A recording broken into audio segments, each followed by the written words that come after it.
vamos a hablar sobre la polaridad en el enlace covalente.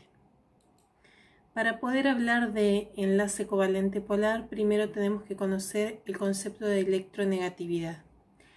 Se llama electronegatividad a la capacidad que tiene un átomo para atraer hacia sí los electrones en un enlace químico.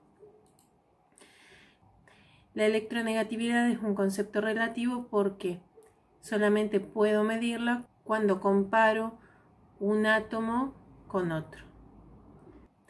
Es una propiedad periódica, por eso a medida de que nos desplacemos dentro de la tabla periódica, la propiedad va a ir cambiando gradualmente. Está relacionada con la energía de ionización que ya vimos antes. Un átomo que tenga gran cantidad de energía de ionización también va a ser electronegativo. Eso quiere decir de que justamente era difícil quitarle los electrones porque los atraía con mucha fuerza. Entonces vamos a ver que la electronegatividad crece hacia arriba y aumenta hacia la derecha.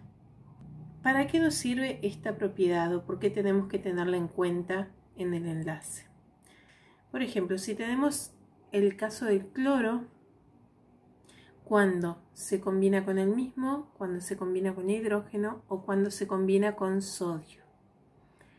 En el primer caso y en el segundo, como los átomos son ambos no metales, vamos a tener un enlace covalente, mientras que en el tercero, como el sodio es un metal y el cloro es un no metal, va a ser un enlace iónico, por lo cual en el primer caso comparten un par de electrones y ambos llegan al octeto. Acá también comparten un par de electrones y el hidrógeno, que recordemos que necesitaba solamente llegar a 2 electrones en la capa de valencia, llega al octeto y el cloro también. Otra forma de representarlo era haciendo el enlace así como conjuntos. Mientras que en este caso entonces directamente el sodio le daba su electrón al cloro. O sea que era un enlace iónico. La explicación de por qué se dan de esta manera los enlaces tiene que ver con la electronegatividad. Entonces, en el primer caso, por ejemplo, las electronegatividades de ambos átomos son la misma porque son el mismo elemento. Al tener la misma fuerza de atracción, estos electrones compartidos permanecen en el medio entre los dos átomos. Entonces, se dice de que pasan la misma cantidad de tiempo en la vecindad de un átomo que del otro porque justamente su electronegatividad es la misma. Mientras que en el segundo caso tenemos el hidrógeno con una electronegatividad de 2,1 y el cloro con una electronegatividad de 3. Eso quiere decir que el cloro atrae con mayor fuerza a los electrones del enlace que el hidrógeno. Esto va a hacer que entonces, con una diferencia de 0,9, va a hacer que entonces estos electrones estén más cerca del cloro que del hidrógeno. Eso va a producir que se dé lo que se llama un enlace covalente polar. Nosotros tenemos dos maneras de denominar entonces al enlace covalente. Puede ser puro o no polar, como en el primer caso, que es donde la sociedad es equitativa, porque los electrones van a estar exactamente 50% del tiempo con este cloro y 50% con este otro. Entonces se dice que es un enlace covalente puro, donde se comparte plenamente o no polar. Mientras que en este se le llama enlace covalente polar porque justamente los electrones, al estar más cerca del cloro, van a generar entonces que haya una densidad de carga negativa sobre el cloro y una densidad de carga positiva sobre el hidrógeno, porque en este caso los electrones están más cerca y como los electrones tienen carga negativa van a generar este polo negativo, y como acá al quedar desprovisto de los electrones o los electrones no estar tan cerca del hidrógeno, entonces la preponderancia la toman los protones, haciendo entonces que este sea un polo positivo. Entonces, en este caso se denomina enlace covalente polar. Y este de acá, como ya vimos anteriormente, es un enlace iónico. ¿Por qué se da el enlace iónico?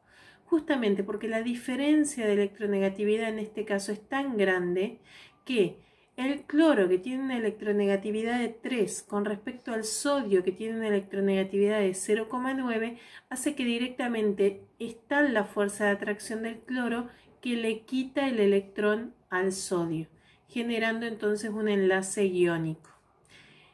En este caso es iónico porque se forman iones. El cloro queda con una carga de -1, mientras que el sodio queda con una carga de +1, como vimos cuando vimos enlace iónico. Mientras que en el enlace covalente polar no hay una carga puntual. Solamente decimos que esta zona de la molécula es levemente negativa y esta levemente positiva. Por eso esto no es un enlace iónico, es un intermedio entre un covalente puro y un iónico puro. Entonces tenemos enlace covalente no polar o puro cuando la diferencia es de 0. Enlace covalente polar cuando hay una diferencia de electronegatividad pero que no sea tan marcada. Y enlace iónico cuando la diferencia es muy grande. ¿Qué valor podemos tomar como referencia? Bueno, en general se dice de que si la diferencia de electronegatividad es mayor a 1,7, el enlace es iónico. Y si es menor que 1,7 es covalente polar o covalente no polar en el caso de que sea 0. Pero nosotros tomaremos como referencia lo que veníamos viendo antes. Nos vamos a fijar si es metal o no metal para saber si es iónico o covalente, y dentro de los covalentes si hay diferencia de electronegatividad va a ser enlace covalente polar, y si no hay diferencia de electronegatividad va a ser enlace covalente puro o no polar. Vamos a ver algunos ejemplos. Entonces, supongamos que tenemos estos compuestos y estos enlaces dentro de las moléculas. En el primer caso tenemos el enlace entre el hidrógeno y el oxígeno que se da en la molécula de agua. Bueno, el hidrógeno tiene una electronegatividad de 2,1, mientras que el oxígeno tiene una electronegatividad de 3,5. Eso da una diferencia de electronegatividades de 1,4. Como ambos átomos son no metales, el enlace es covalente, y como hay diferencia de electronegatividad, es un enlace covalente polar. Si nos preguntan cuál es el polo positivo y cuál es el negativo, bueno, el polo negativo siempre va a ser el más electronegativo porque los electrones van a estar más cerca de ese átomo. Por lo tanto, en este caso, el polo negativo es el oxígeno y el hidrógeno entonces es el polo positivo. En el segundo caso tenemos dos átomos de oxígeno, con lo cual la electronegatividad es similar. No hay diferencia de electronegatividad, son dos átomos de no metales, por lo tanto es un enlace covalente, y como no hay diferencia de electronegatividad es no polar o covalente puro. En el tercer caso son dos no metales, por lo cual es un enlace covalente. No hay diferencia de electronegatividad a pesar de que los átomos son distintos, fósforo e hidrógeno, pero los dos tienen la misma electronegatividad, por lo tanto esto nos da un enlace covalente no polar o puro. En el cuarto caso tenemos el calcio con el carbono. Tenemos una diferencia, fíjense, de 1,5, pero esto es un metal, el calcio, y un no metal, el carbono. Entonces, por más que la diferencia de electronegatividad no es tan marcada, nosotros lo vamos a considerar como un enlace iónico, por la clase de elementos que se están combinando. En el quinto ejemplo tenemos el carbono con el oxígeno en la molécula de dióxido de carbono. El carbono tiene una electronegatividad de 2,5 y el oxígeno de 3,5. Es una diferencia de 1.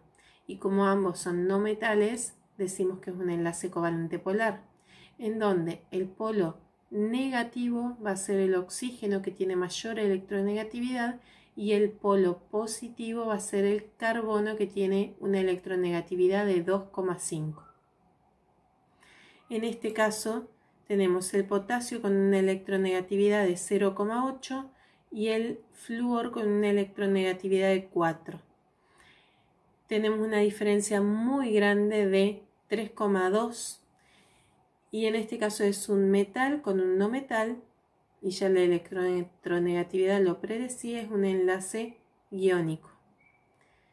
Y por último, carbono con hidrógeno, el carbono electronegatividad 2,5 y el hidrógeno 2,1. Tenemos una diferencia de 0,4, en este caso son dos no metales, entonces un enlace covalente polar porque hay una diferencia de electronegatividad.